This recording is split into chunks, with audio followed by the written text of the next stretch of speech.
Hello everyone. कभी कभी कुछ ऐसी खबरें आ जाती हैं जो हम ना चाहते हुए भी यू नो जब हम सुनते हैं तो इतना मन विचलित हो जाता है, इतना बेचैन हो जाता है कि यार हम ये कैसे समाज में जी रहे हैं, ये कैसी मानसिकता है यार।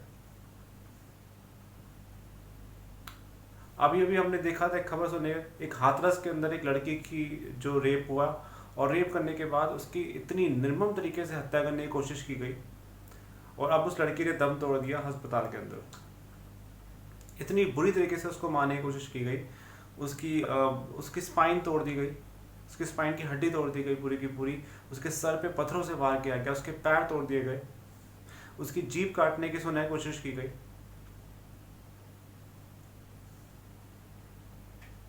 ये कैसी मानसिकता है यार, ये क्या है, मतलब व्हाट इज दिस। एक और निर्भया जैसा कांड ये हुआ है।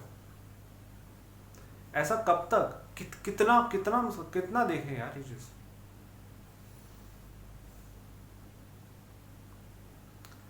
एज अ ह्यूमन बीइंग शर्म आती है अपने आप पे यार। सबके घर पे माँ बहन है, बेटियां हैं यार। मुझे समझ नहीं आता जो ऐसा काम करते हैं यार, क्या उनके घर में माँ बहन नहीं है? जब वो ऐसा काम कर रहे होते हैं तो उनको उनको उनके माइंड में एक पल भी नहीं आता कि उसकी माँ है, उसकी बहन है, उनके साथ भी ऐसा हो सकता है यार। ये कैसी परवरिश है यार, ये कैसी वैल्यूज है।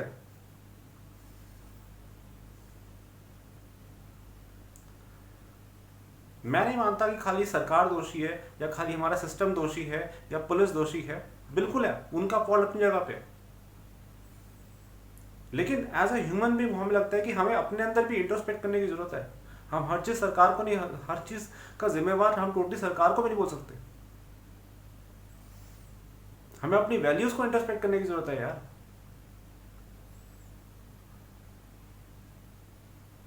आज भी मैक्सिमम घरों पे लड़कों को हमेशा प्रायोरिटी दी जाती है एज कम्पेयर टू लड़कियों को।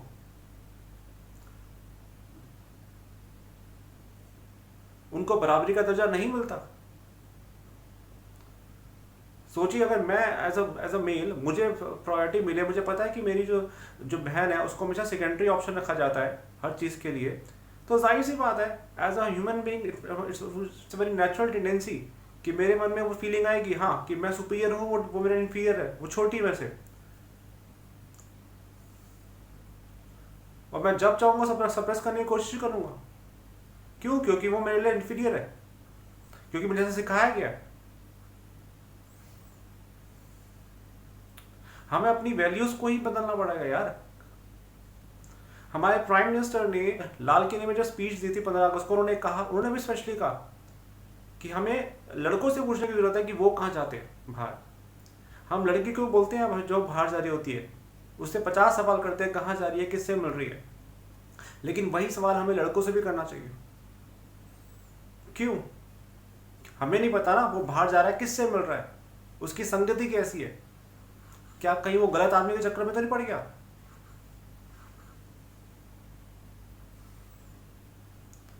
ये चीज हमें अपनी फैमिली वैल्यूज में देनी पड़ेगी अपने बच्चों को यार। अगर हम शुरू से उनको भी बताएंगे क्या सही है क्या गलत है, और कोई भेदभाव नहीं करेंगे लड़का लड़की के अंदर, तो ये अपने आप बदलाव आता है।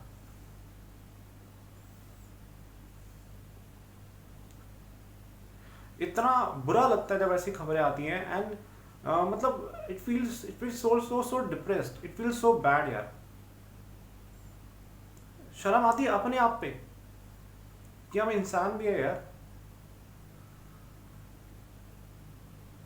पता नहीं ऐसे लोगों की क्या मानसिकता होती है जो ऐसे काम करते हैं। इतनी बुरी तरीके से कोई करता है यार, इतने गंदे तरीके से उसने हत्या करने की कोशिश किया, इतनी बुरी तरीके से उसको यार टॉर्चर किया। दिस इज वेरी वेरी, मतलब मैं बता भी नहीं सकता, मतलब ये एज अ ह्यूमन बीइंग मैं बता रहा हूँ, इट फील सो बैड यार।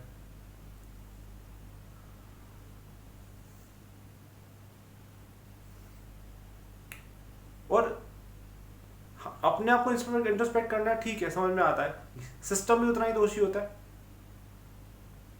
अभी मीडिया रिपोर्ट्स में आया कि पुलिस ने 9 दिन के बाद उस केस को हैंडल किया। 9 दिन तक कुछ भी नहीं किया। सिर्फ खाना पूर्ति करते रहे।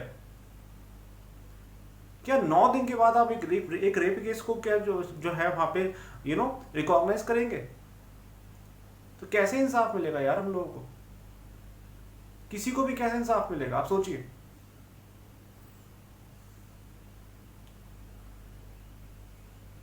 मैं ये नहीं कह रहा कि हर पुलिस वाला ऐसा खराब होता है, लेकिन जिसने भी ऐसे काम किए हैं उनको स्ट्रिक्टली पनिशमेंट देनी चाहिए। और मेन चीज क्या है कि हमें अपने पुलिस में सिस्टम में ही रिफॉर्म्स करने की नीड है, बहुत बड़े लेवल पे।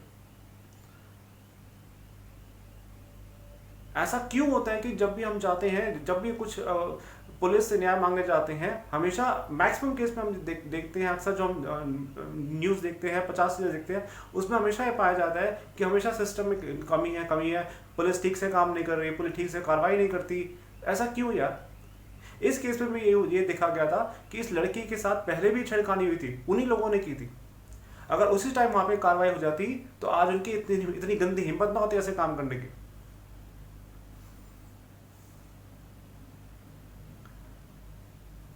यानी कहीं ना कहीं तो कमी है ना हमारे सिस्टम के अंदर भी।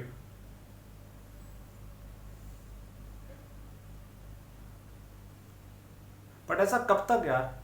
This is very very bad. मतलब बहुत बुरा लगता है ऐसी खबरें देख के। और खाली पुलिस नहीं, आप सोचिए, अब मान लीजिए अगर पुलिस वाला ठीक से काम करता, उसके बाद ये मामला कोर्ट में जाता, क्योंकि सजा तो कोर्ट ही देगा। आप यकीन मानिए, एक केस को इतने साल लग जाते हैं न्याय मिलने के लिए। और कितने तो ऐसे हैं जिनका केस चलता रहता है सालों सालों तक, आज तक न्याय नहीं मिला। निर्भया का केस जो इतना पॉपुलर केस हुआ था, जिसमें सारा मीडिया सपोर्ट में था, हर कोई सपोर्ट में आया था, बिकॉज वो मीडिया के अंदर इतना ज़्यादा पॉपुलर केस था। उसके अंदर कितने साल लगे सोचिए उनको फांसी पे चढ़ाने के लिए। और कितने तो ऐसे केस हैं जो रिपोर्ट ही नहीं होते हैं। हम जा रहे हैं कोर्ट के अंदर न्याय मांगने के लिए। आप जानते हैं कोर्ट के अंदर करोड़ों केस पेंडिंग पड़े हैं, करोड़ों केस। और उनमें से मैक्सिमम केस वो है जिनमें महिलाओं पर अत्याचार हुए। इतने तो केस भी पेंडिंग ही पड़े हुए हैं। तो जो नया केस आएगा उसका नंबर कब आएगा भगवान जाने। So we need fast track courts for it. हमें फास्ट ट्रैक कोर्ट्स बनाने पड़ेंगे। 50 बहुत सारे रिफॉर्म्स की नीड है। आई नो कि हमारी जो गवर्नमेंट है कुछ ना कुछ कर रही होगी उसके लिए, डेफिनेटली, क्योंकि हम सरकार चुनते ही इसलिए कि वो हमारे बेनिफिट के लिए काम करे। डेफिनेटली वो लोग कुछ ना कुछ करेंगे। लेकिन एज मुझे लगता है कि जिस पेस में हमें ये काम करने की जरूरत है, डेफिनेटली वो पेस बहुत ही इट सीम्स लाइक कि बहुत ही धीरे वो pace. We are the tax payer of the country. हम लोग टैक्स पे करते हैं, राइट? हम टैक्स पे करते हैं कि सरकार हमारी बेनिफिट के लिए काम करे। सरकार हमें एक अच्छा लॉ एंड ऑर्डर प्रोवाइड करे ताकि हम सेफ फील कर सके। पुलिस वाले को सैलरी कैसे मिलती है? हमारे टैक्स से मिलती है ना। लेकिन उसकी जिम्मेवारी बनती है कि वो हमारी सर्विस के लिए काम करे। जो अगर हमें कोई डिफिकल्टी आती है तो उसमें हमें वो हेल्प करे। इसके लिए हमें बहुत स्ट्रिक्ट सिस्टम की नीड है यार। ये काम सरकार की जिम्मेवारी बनती है।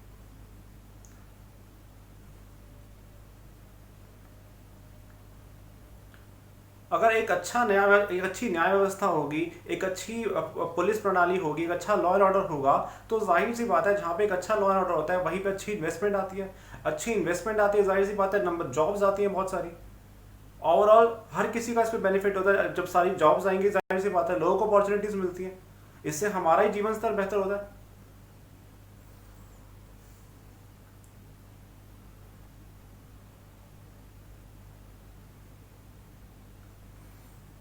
चलिए, ये मामला तो मीडिया में अब आ गया, तो जाहिर सी बात है मुझे पूरा विश्वास है इसमें जो भी क्रिमिनल्स हैं जिन्होंने काम किया है, जो ये 4 लोगों का नाम आया, इनको तो फांसी होनी ही चाहिए, बिल्कुल होनी चाहिए, ताकि समाज में एक मैसेज जाए कि जो भी ऐसे गलत काम करेगा उसको सख्त से सख्त सजा मिलेगी, जरूर मिलेगी। और इसमें भी हमें कितनी रिफॉर्म करने की नीड है। इन लोगों की इतनी हिम्मत बढ़ जाती है कि इनको मालूम होता है कि भाई अगर मैं इसको जिंदा छोड़ दिया तो ये मेरा नाम ले देगी, इसलिए पूरी कोशिश करते हैं कि इसको मार दे। हमें कहीं ना कहीं कानून के अंदर बदलाव करने की नीड है कि इसको इतना और स्ट्रिक्ट बनाया जाए कि इनके मन में इतना डर बैठ जाए कि गलती से भी हिम्मत ना करे ऐसे काम करने की।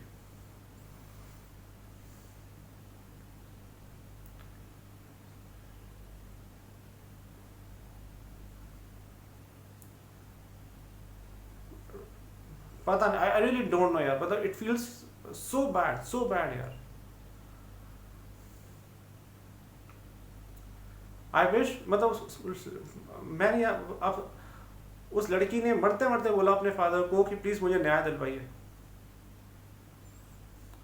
ऐसे ना जाने कितनी लड़कियों के साथ ऐसा होता है यार, कितने तो केस ही रिपोर्ट नहीं होते। सोचिए, सबके घर में माँ बहन है यार, सबके घर में बेटी है यार। ऐसा डर लगता है बाहर जाते हैं कि पता नहीं क्या हादसा हो जाए। अगर हमारी कानून व्यवस्था अच्छी होगी तो किसी की हिम्मत नहीं होगी कि आंख उठा के दिख सके। अगर पुलिस ठीक से काम करे, हम कंप्लेंट करें, police should take an action against them.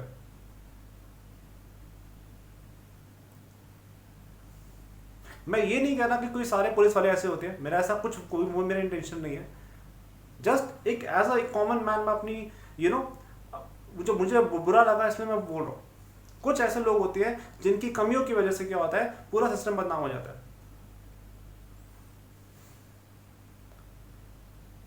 तो नीड है कि ऐसे लोगों पे भी स्ट्रिक्ट एक्शन हो जो अपना जिम्मेवारी ठीक से नहीं निभाते। बिकॉज आई नो पर्सनली कई ऐसे पुलिस वालों को जो बहुत अच्छा काम करते हैं ऑनेस्टी के साथ, बट कुछ ऐसे होते हैं जिनकी वजह से ऐसे हादसे भी हो जाते हैं क्योंकि उन्होंने ठीक से काम नहीं किया। यहां भी अगर ठीक से काम किया होता तो क्या पता बेचारी बच जाती। तो मेरा अपनी सरकार से निवेदन है, ऐसे दरिंदों को सख्त से सजा, बिल्कुल सख्त से सख्त सजा मिलनी चाहिए। इनको फांसी से कम मिलना ही नहीं चाहिए, सीधा फांसी होनी चाहिए ऐसे दरिंदों को, ताकि समाज में एक मैसेज जाए कि कोई भी ऐसा हो, कोई भी ऐसा गलत काम करेगा तो उसको सजा मिलेगी सख्त से सख्त, ताकि उसकी हिम्मत ना पड़े दोबारा ऐसे काम करने की। हमें अपने अंदर भी इंट्रोस्पेक्ट करने की जरूरत है, अपनी वैल्यूज के अंदर, अपनी फैमिली वैल्यूज के अंदर। लड़का लड़की में कोई भेदभाव नहीं रखना चाहिए यार। अब टाइम बिल्कुल बदल चुका है, कोई इंफीरियर नहीं, कोई सुपीरियर नहीं, सब बराबर है यार। एज अ नागरिक हमारी अपनी जिम्मेवारी है बदलाव करना अपने अंदर, अपनी सोच के अंदर। जब तक हम अपनी सोच में बदलाव नहीं करेंगे तो जाहिर सी बात है समाज में बदलाव कैसे आएगा। सरकार का काम एक अच्छी व्यवस्था देना है, लेकिन सरकार हमारी सोच में ऐसे तो बदलाव नहीं कर सकती, वो तो हमें खुद ही करना पड़ेगा ना। It is shame on us, the shame on the thinking यार। ये कैसी थिंकिंग है यार।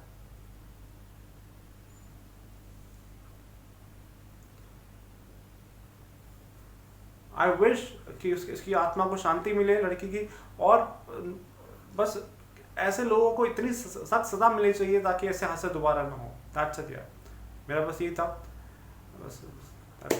Thank you.